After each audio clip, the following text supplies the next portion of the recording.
넘쳐나는 허위 정보 속에서 팩트만 콕콕 짚어드립니다. 오늘의 뉴스아이다 팩트 기상도 지금 시작합니다. 먼저 부동산 전선입니다. 매물이 나왔는데 그거를 중국인들이 다 금매를 다 중국인이 나갔다는 그런 700매체인가 샀다고 하는 것도 그것도 거짓말이었다면서요. 완전 거짓말입니다. 거짓말. 왜 그런 식의 거짓말 기사를 쓴 거예요, 도대체?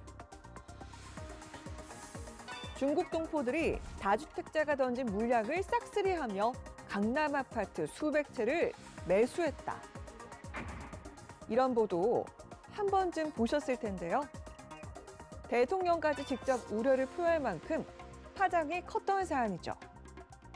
실제 강남 아파트를 매수한 중국 동포는 몇 명이었을까요? 숫자로 정면 돌파해 보겠습니다. 다음은 미디어 전선입니다.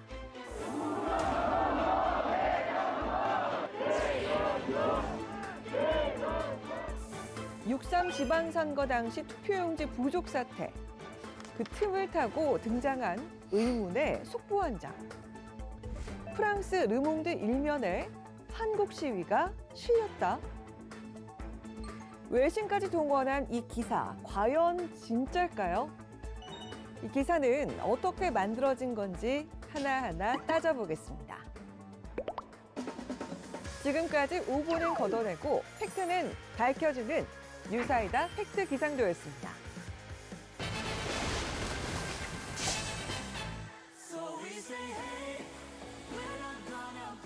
시청자 여러분 안녕하십니까? 쏟아지는 정보 속에 중심을 잡는 KTV 팩트체크 뉴스아이다. 소문은 걸러내고 팩트만 남기는 팩트 정림의 최대환입니다. 여러분 안녕하세요. 답답한 뉴스엔 청량감을 헷갈리는 정보 속에 팩트만 콕 집어내는 팩트 족집게 강아랑입니다. 자, 오늘도 시청자의 눈높이에서 궁금한 점을 짚어주실 분이죠. 서연희 변호사님과 함께하겠습니다. 어서 오세요. 어서 오십시오. 네, 안녕하세요. 서연희입니다. 온라인에서 빠르게 확산되는 정보일수록 사실관계를 한 번 더 점검하는 과정이 중요한데요. 오늘도 시청자 여러분들과 함께 차근차근 살펴보겠습니다. 네, 오늘도 잘 부탁드리고요. 그럼 첫 번째 주제부터 살펴볼까요? 함께 보시죠.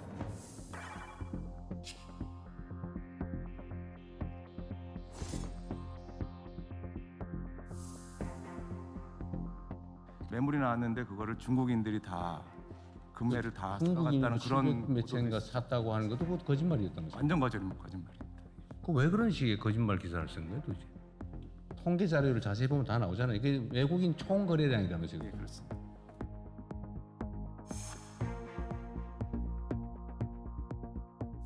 자, 방금 이 화면에 우리가 함께 봤는데 내용만 보면은요. 마치 중국 동포들이 강남 아파트를 대거 사들인 것처럼 보이거든요.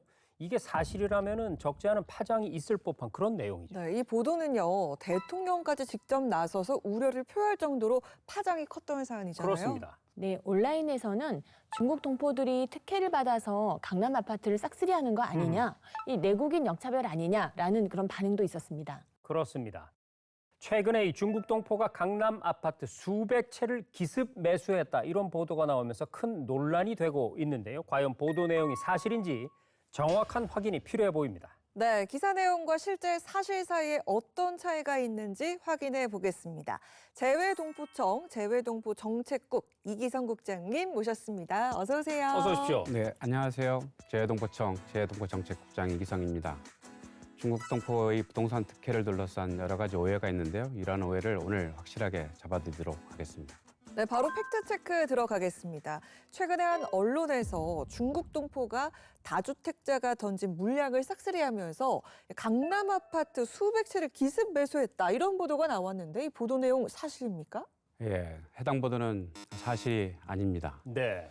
우선 말씀드리면 이 사안은 이재명 대통령께서도 트위터를 통해서 언급하신 바가 있는데요. 사실관계가 확인되지 않은 정보가 특정 국가의 집단에 대한 혐오와 오해로 이어지지 않도록 신중한 접근이 필요하다고 하겠습니다. 네. 실제 올해 1월부터 4월까지 강남구 집합 건물을 즉 아파트죠. 아파트를 매수한 중국인은 5명에 불과한 것으로 확인되었습니다. 6명. 왜곡된 내용을 담았던 해당 기사는 현재 삭제된 상태로 확인이 됩니다. 네, 마치 싹쓸이한 것처럼 얘기해놓고 5명이다. 굉장히 놀라운데요. 국무회의에서 대통령이 직접 이게 중국 혐오증을 유발하려고 마치 일부러 그런 것 같다 이렇게 강하게 질타하기도 했는데 말이죠. 자, 국장님, 이번 보도가 단순한 오보를 넘어서 중국 동포들에 대한 혐오와 또 편견을 키울 수 있다 이런 분석이 나오는데 어떻게 보세요? 예, 맞습니다. 이러한 이제 부정확한 정보 때문에 우리 사회 일원으로 좀 사회에 잘 적응해서 살아가고자 하는 중국 동포에 대한 무분별한 오해, 편견이 쌓여가고 있는 것으로 보입니다. 네. 예를 들어서 최근에 온라인 등에서 여러 가지 중국 동포와 관련된 주장들이 있었습니다. 대표적인 거로 보면 건강보험 혜택을 중국 동포들이 누리고 있다, 혜택만 네. 누리고 있다.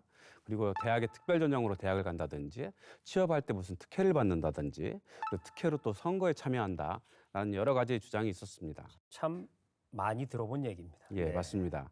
확인되지 않은 정보로 인해서 우리 사회에 불필요한 어떤 갈등이라든지 분열을 그리고 편견을 확산시키는 주요한 원인이 된다고 보입니다. 네.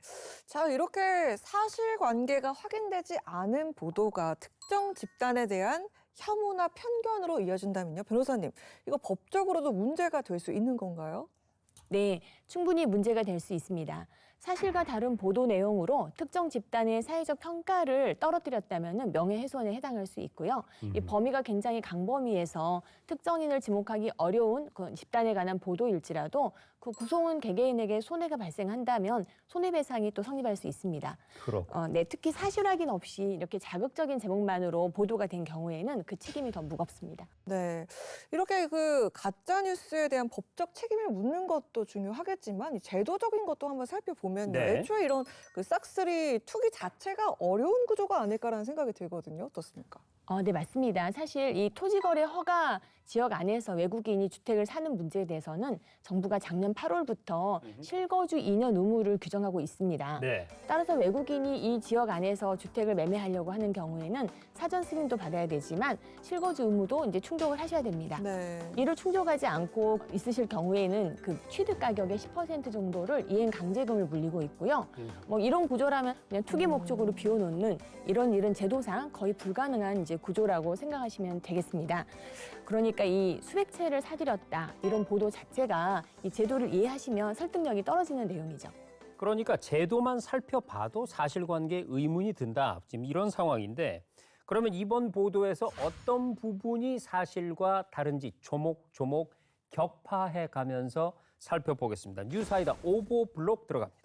자, 첫 번째 오버블록입니다. 네. 언론에서는 중국 동포들이 이 강남 부동산을 통째로 집어 삼킨 것처럼 보도를 했는데 올해 그 1월부터 4월까지요. 강남구에서 이 건물을 매수한 중국 동포 숫자와는 엄청난 차이가 난다. 자, 이렇게 들었습니다. 이거 구체적으로 좀 어떻게 된 내용일까요? 예, 먼저 중국인의 강남 아파트 싹쓸이 의혹은 실제 통계와는 전혀 거리가 있습니다. 국토교통부가 그 대법원의 등기정보 광장의 소유권 이전 등기, 그 매매 거래 신청 현황을 분석한 결과를 보면 네. 올해 1월부터 4월까지 서울시 전체에서 그 집합 건물을 매수한 외국인은 592명으로 나타나고 있고요. 네. 그중에서 중국인이 218명. 그리고 이 중에서 강남구에서 매수한 중국인은 단 5명밖에 안 되는 0.8%의 네. 수준에 불과하게 나타났습니다.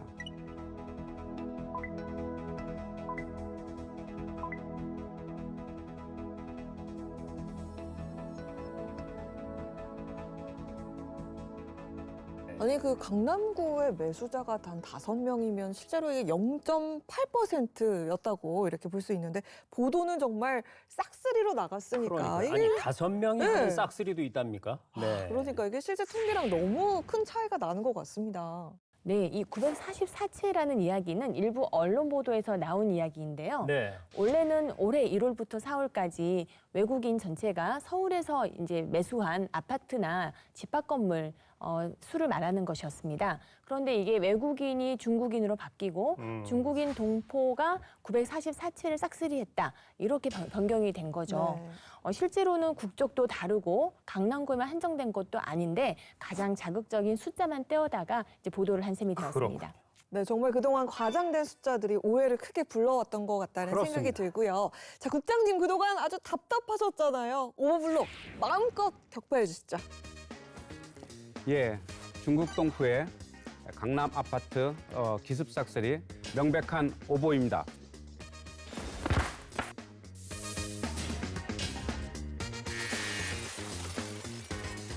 자, 그러면 두 번째 오보 블록 들어가 보겠습니다. 중국 동포들은 국내 부동산을 거래할 때 양도소득세 감면받고 상속세, 증여세 이런 거 싹 다 면제받는다. 이런 주장이 막 확산이 되기 시작을 한 겁니다. 재외동포청이 급기야 직접 국세청에 사실 확인을 하셨다고 들었거든요. 결과 어떻게 나왔습니까? 예, 맞습니다. 동포청에서 여러 가지 오해가 있어서 국세청에 직접 한번 확인해 봤는데요. 네. 사실과가 명백한 오보입니다. 우선 국세청 확인 결과 국내 거주자인 외국 국적 동포도 우리 일반 국민들하고 똑같이 양도소득세나 여러 가지 세제를 다 부과를 받고 있습니다. 그렇군요. 그래서 동포 신분이라든지 외국 국적이라는 이유로 해서 뭐 세금을 감면해주는 그러한 과세나 특혜는 없습니다. 그렇군요. 자, 시청자 여러분, 방금 국세청에 확인한 사실을 말씀해 주셨습니다. 동포 신분이나 국적과는 무관하게 내국인과 동일한 세법 기준이 적용됩니다. 자, 그러면 두 번째 오보 블록도 시원하게 격파해 주시죠. 중국 동포는 세금 혜택을 받는다. 명백한 오보입니다.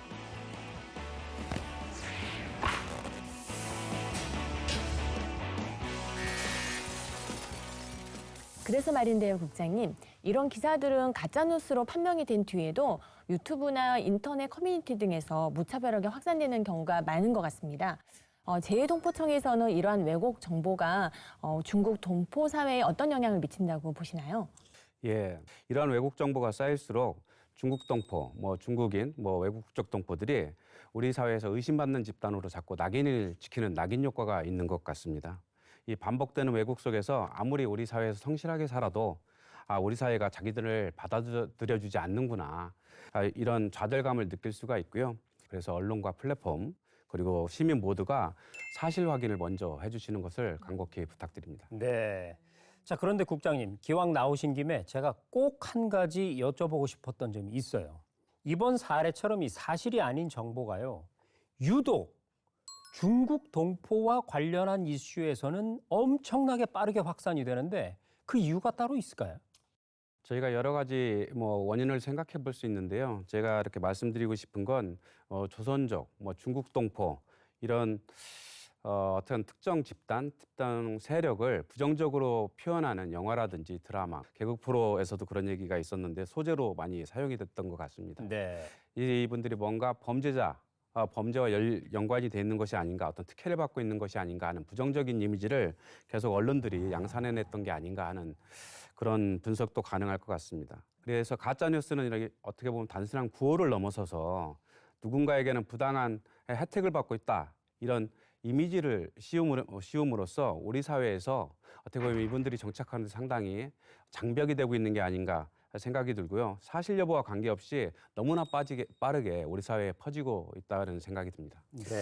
이런 것들 때문에 억울한 마음을 갖고 계신 분들도 많을 것 같아요. 그렇습니다. 근데 이걸 정정 보도를 하거나 임시 조치를 해도 사실 이 기사를 봤던 사람들의 기억 속에는 그대로 남아 있을 것 같다라는 그런 생각이 드는데 피해를 좀 실질적으로 회복할 수 있는 그런 방법 좀 어떤 게 있을까요? 네, 사실 이런 피해를 완전히 회복하기는 어렵습니다. 네, 말씀하신 대로 이제 기억 속에 있는 정보를 다 지울 수는 없기 때문인데요. 현실적인 방법을 좀 제안을 드리자면 손해가 발생한 경우에는 민사상 손해배상 청구를 하실 수 있고요. 그 외에는 정정보도 같은 거를 이제 신청하실 수가 있는데 이제 보통 정정보도 되게 조그맣게 나오지 않냐 이렇게 물어보시는 경우도 있습니다.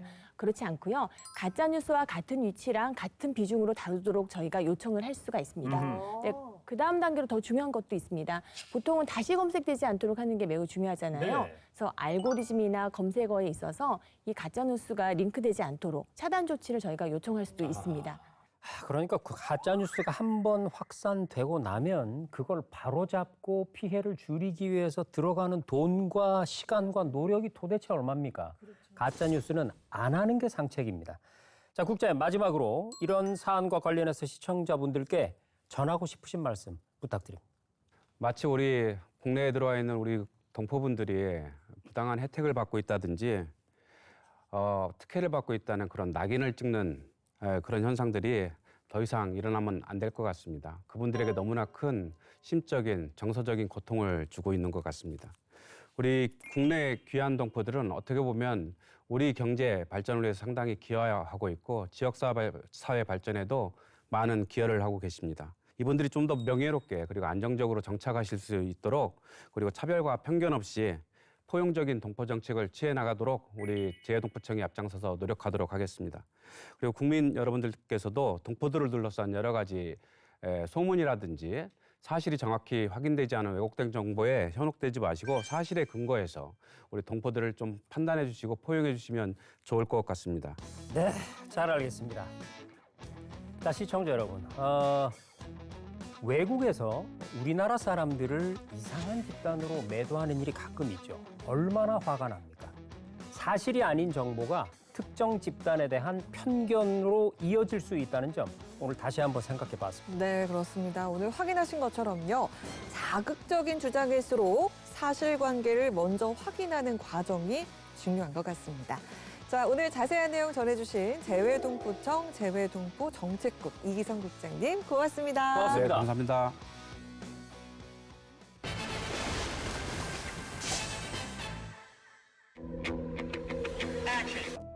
자, 박사님, 이 월가에 지금 공포에 질린 군중들이 모여들고 있습니다. 지금 미국 경제나 증시는 앞으로도 쭉 호황일 것이라고 이 방송에서 계속 그렇게 박사님께서 말씀을 해오셨던 것 같은데 그런데 지금 증시가 아주 폭락을 했습니다. 이거 좀 어떻게 된 겁니까?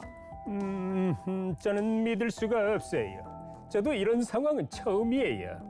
아니 이렇게 갑자기 증시가 폭락할 줄 누가 알았겠습니까? 아니 그럼 무책임한 말이 어디 있습니까? 지금 월가에서 투자에 실패한 은행가 투자가 11명이 자살했다라는 그런 소문이 있습니다. 아니 저는 금시초문인데요. 아니 그런 근거 없는 소문을 앵커님께서도 이 방송에서 막 해도 되는 겁니까? 자, 그건 제가 모르겠고요. 자, 일단 이거 끝냅시다. 이거 제가 사놨던 주식, 아이고 팔로 가야 될 것 같은데 이거. 이따 그럼 뵙고 방송 일단 마치겠습니다. 아니 여보세요. 여보세요. 아니 이게 연기였지만요. 참 답답한 사람들입니다. 그 1929년 뉴욕 증시 대폭락 당시 진짜 좀 상황이 이랬을까요? 뭐 이 정도였는지는 확실치 않지만 실제로 당시 미국 언론들이요. 경제와 증시에 대해서 끝없는 낙관론을 폈다는 건 사실입니다. 다우 지수가 5배 넘게 오르면서 일종의 비투라고 할 수 있는 네. 신용 투자가 증시 전체를 지배했거든요. 그런 그 낙관론의 비투가 한계치를 넘어서면서 증시 대폭락과 투자자들을 패내길 불러온 거군요. 맞습니다. 거기에서 끝난 게 아니죠. 이 투자에 실패한 이들이 월가 빌딩에서 줄지어 뛰어내렸다더라라는 근거 없는 괴담이 떠돌기도 했습니다. 아, 그럼 괴담이 있었군요. 이 경제는 심리라고 하는데 그렇죠. 그런 근거가 없는 소문들이 떠돌기 시작하면요. 시장은 더 나쁜 영향을 받기 마련이잖아요. 그렇습니다. 검은 목요일이라고 부르는 1929년 10월 24일 뉴욕 증시 대폭락은요. 이후 12년 동안이나 이어진 미국 대공황의 시작이 되고 말았죠. 네, 경제는 근거 없는 낙관론도 경계해야 하지만 이석을 마비시키는 루머도 경계해야 한다는 얘기입니다. 네, 요즘 우리 증시가 예상을 웃도는 상승 흐름을 타고 있죠. 자, 여러분 이럴 때일수록 카더라 믿지 마시고요. 또 분위기에 휩쓸리지도 마시고요. 투자할 때는 냉정함을 유지해야 한다는 것 잊지 마시기 바랍니다. 강남과 송파 등 일부 지역 투표소에서 투표용지가 부족해 투표가 중단되는 일이 벌어졌습니다.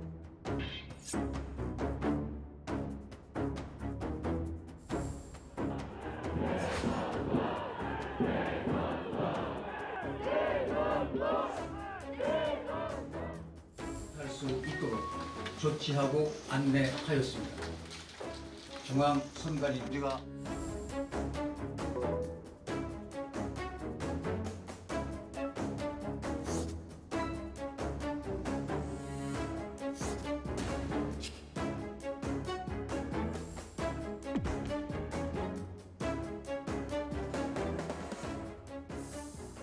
이걸 보고 오니까 저는요. 프랑스가 왜? 뭐 이런 생각이 먼저 듭니다. 국제적인 문제가 되는 상황도 아닌데 그러게요. 프랑스 외교장관이 진짜 그랬다면 우리나라에서 항의를 해야 하는 게 아닌가 이런 생각도 들고요.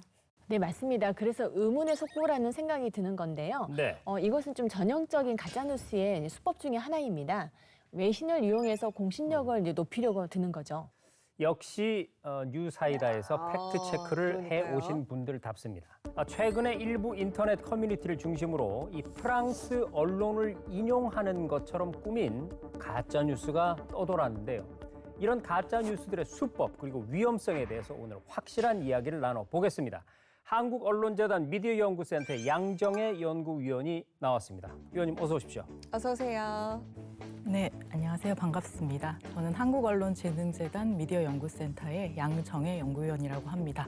오늘 가짜뉴스가 외신을 이용하는 법 확실히 파헤쳐드리겠습니다. 네, 네. 아주 든든하고요. 제가 좀 생긴 것과는 다르게 전공이 프랑스 문학이었거든요. 그래서 오늘 르몽드지 1면에 나왔다는 기사 어떤 내용인지 한번 같이 살펴볼 텐데 네. 불어를 조금 하더라도 이해를 해주시기 바랍니다. 우와. 자, 기사 제목을 한번 보시죠. Corée du Sud, 대한민국에서 Des dizaines de milliers de manifestants rassemblés à Séoul. 그러니까 서울에 수만 명의 시위대가 몰렸다. 그 다음이 중요한데요. Pour dénoncer le pouvoir, 정권을 규탄하기 위해서 이런 제목이고요. 이 전반적인 기사의 내용은 6.3 지방선거 당시의 투표용지 부독 사태로 인해서 현 정권이 바뀔 것 같다. 이런 얘기를 지금 담고 있는 겁니다. 이야, 그런 내용이었군요. 네. 이 르몽드 일면에 대서특필됐다 이렇게 주장하는 신문 사진, 이 내용을 살펴봤는데요. 연구위원님, 자 이거 기사 가짜 맞죠? 네, 가짜가 맞습니다. 와, AI로 조작해서 만든 기사인 것으로 그렇군요. 보입니다. 이 사진이 AI 조작된 사진인가요? 네, 그렇습니다. 커뮤니티에 퍼진 르몽드 기사라고 나온 사진인데요. 혹시 네. 세 분 보시면서 뭔가 좀 이상하다고 느끼신 점이 없으신가요? 저는 제가 기자 출신이라서 그런지 일단 저는 기사를 보면 날짜부터 보거든요. 숫자를 보는데 일단 신문 발행 날짜가 정상이 아닌 것 같습니다. 그러네요. 저도 여기 눈길이 확 가는데 이거 2025년으로 돼 있는 거 아니에요? 네, 맞습니다. 여기 보시면 2025년 6월 1일이 발행일로 돼 있습니다. 야, 이거 그런데 여러분이 아시다시피 우리나라 지방선거는 올해 6월 3일에 있었지 않습니까? 그렇죠. 이재명 대통령이 작년 6월 4일에 취임을 하셨기 때문에 2025년 6월 1일에는 실질적으로 정권 부재 중인 시점이었다고 할 수 있죠. 그러네. 야, 이렇게 되네요. 저는 저 사진의 눈길이 좀 갔는데요. 제가 뉴스를 많이 보는데 이번에 투표용지 부족으로 인한 잠실 시위 현장에서 저런 장면을 보도하는 것을 본 적이 없거든요. 어떻게 된 것일까요? 네, 정확히 보셨습니다. 사실 이 가짜뉴스를 검증한 오마이뉴스 기자에 따르면 여기 나와 있는 로이터 김홍지 기자는 실제 로이터에서 활동하는 기자가 맞다고 합니다. 네. 네. 그렇지만 최근에 로이터에 등록된 사진 중에서는 잠실 시위 사진은 없었다고 해요. 이 사진 역시 AI로 만든 것이고요. 그래서 AI로 사실 합성한 부분들은 사실과 그렇지 않은 부분들을 섞어서 쓰는 것들이 전형적인 가짜뉴스의 패턴이고 이 사진 역시 그런 패턴을 보여주는 결과라고 그러니까 볼 수 있습니다. 있지도 않은 사진을 붙여놓고 거기다가 사진 기자 이름은 진짜를 붙여놓으니까 마치 진짜처럼 보이는. 네, 그럼 그 맞습니다. 기자 이름을 도용한 거라고 볼 수 있을까요? 그렇죠. 네. 한두 가지가 아닙니다. 하나하나 뜯어볼수록 허위 정보가 하나하나 드러나는데 자, 박사님, 그 외에 다른 결정적인 증거가 또 있다면서요? 네, 이 마지막으로 이 가짜 신문의 가장 좀 황당한 부분인데요. 네. 아래쪽에 보시면 폴 마이클 르벳 외교부 장관이 직접 우려를 표명했다라는 내용이 나옵니다. 네. 세 분 혹시 현재 프랑스 외교장관이 누군지 혹시 아십니까?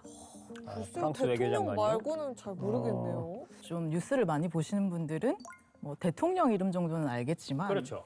프랑스 외교장관 성함을 정확히 아시는 분은 아마 잘 없으실 거예요.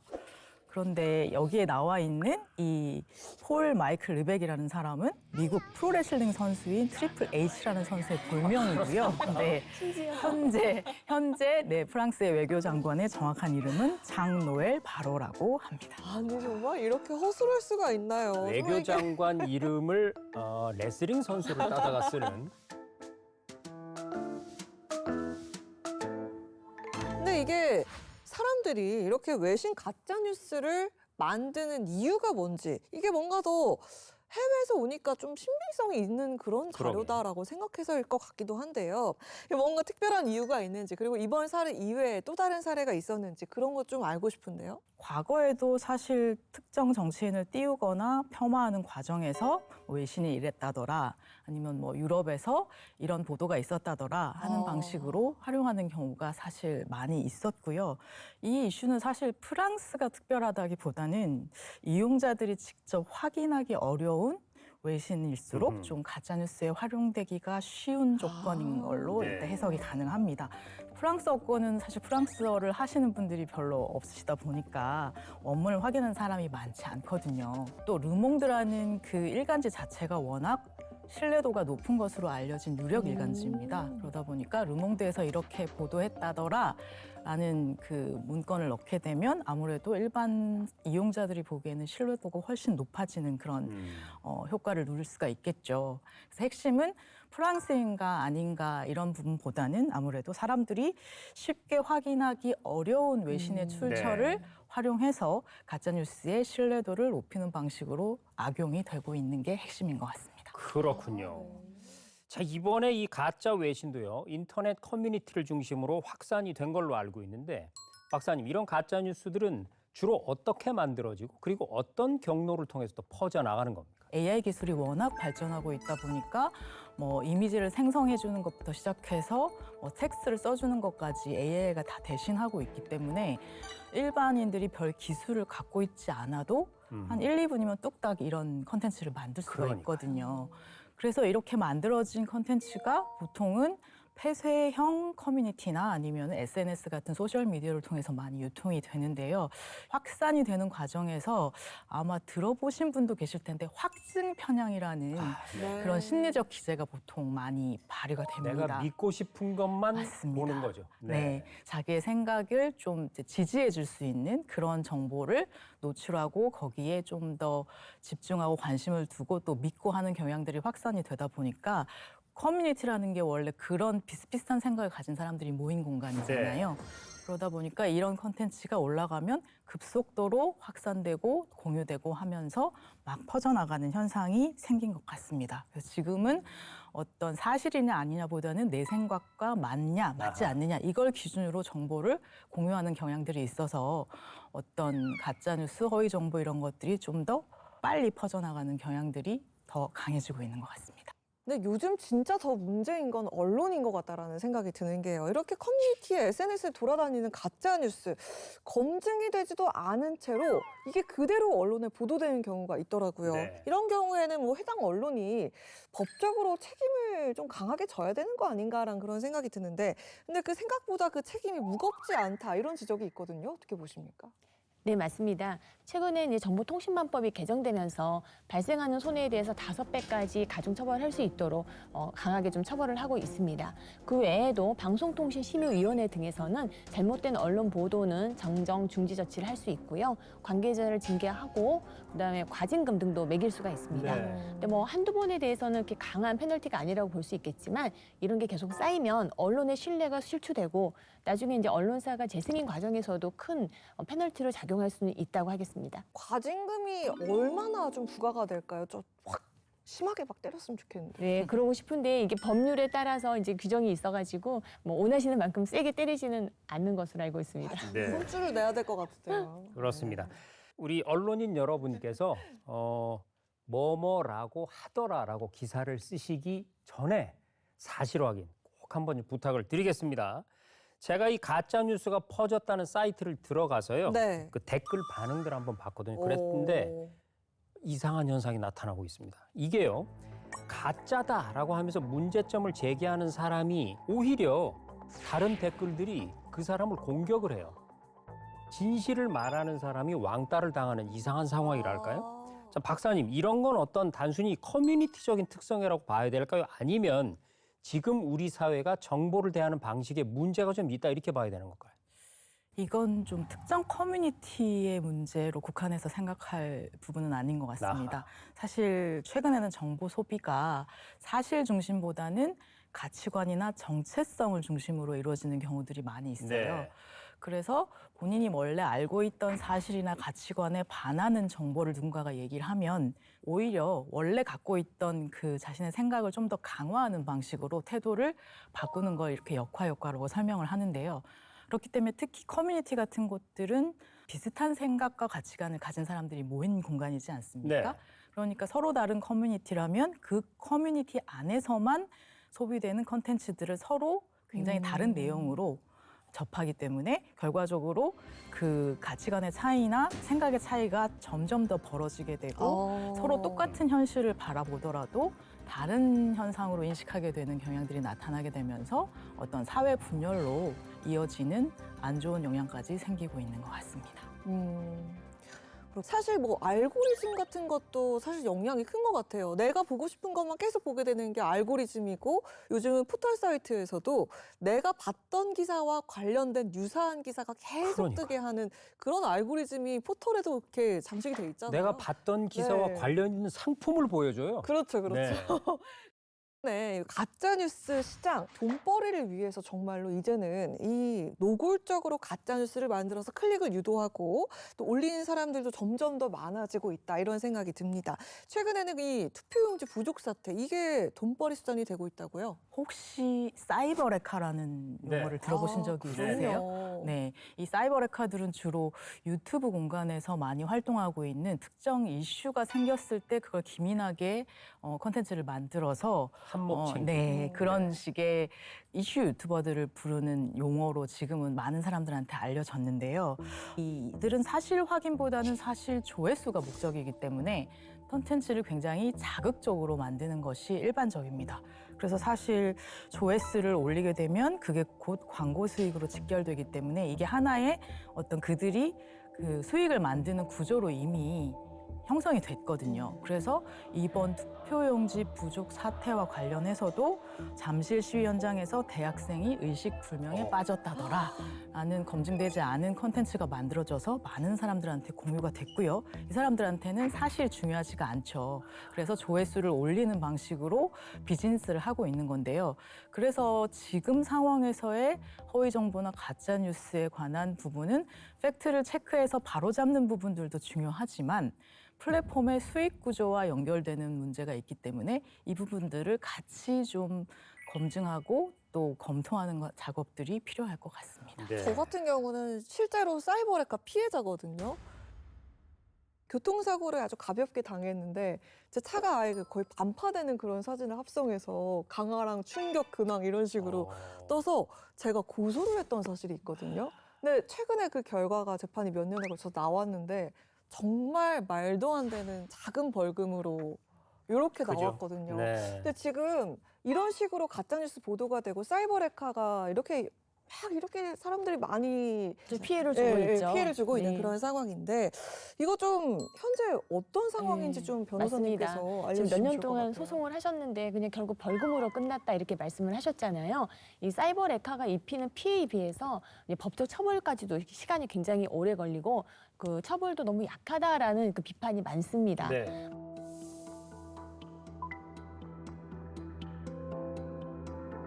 유명한 사건 하나가 이제 그 먹방 유튜버에 대한 사이버 레카들이 협동하여서 네. 공모하여서 범죄를 저지른 사건이 있었잖아요.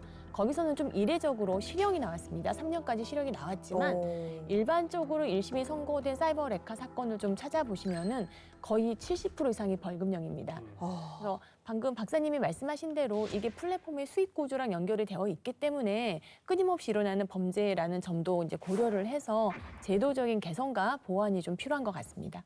그렇군요.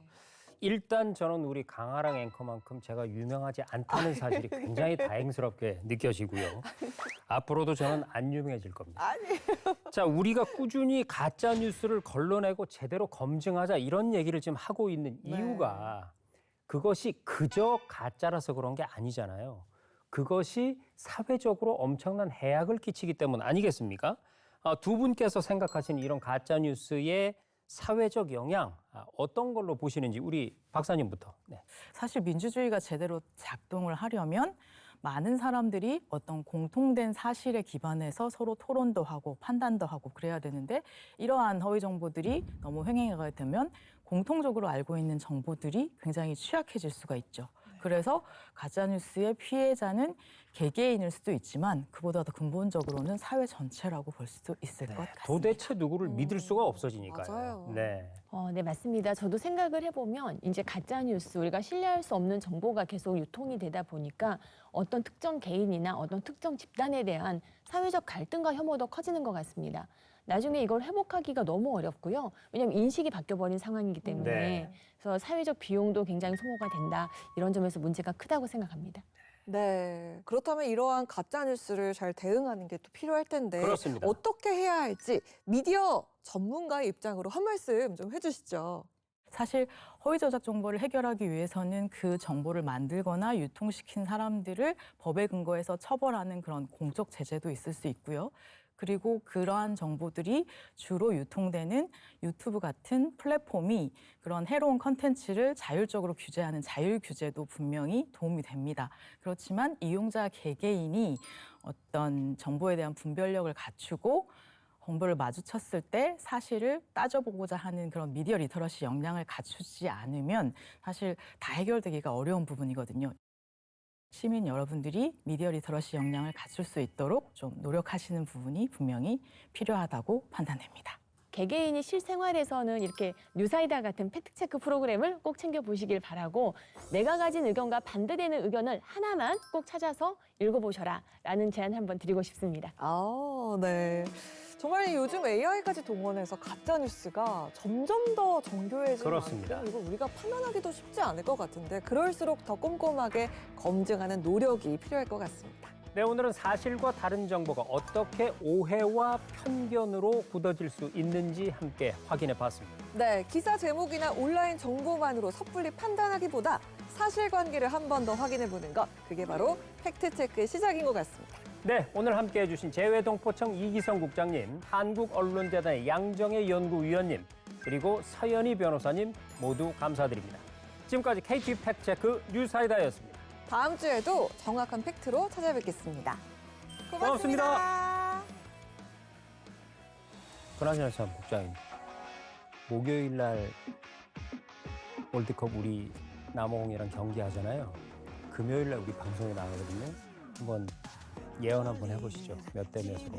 제가 지난번 예언했는데 우리가 졌어요. 아니 2대1로 아, 2대1로 대한민국이 남아공을 이긴다. 제가 가끔 확인해보겠습니다. AI 문어한테 물어보거든요. 문어가 예측하는 애. 걔가 멕시코 이긴다고 그랬는데 원고의 아무 곳이나 한번 읽어봐 주십시오. 네, 안녕하십니까. 저는 한국언론진흥재단의 미디어연구센터 연구위원 양정혜라고 합니다. 목소리가 굉장히 신뢰가 있으십니다. 네, 감사합니다. 라디오 같았어요. 그러니까 잘 자요. 이러실 거예요.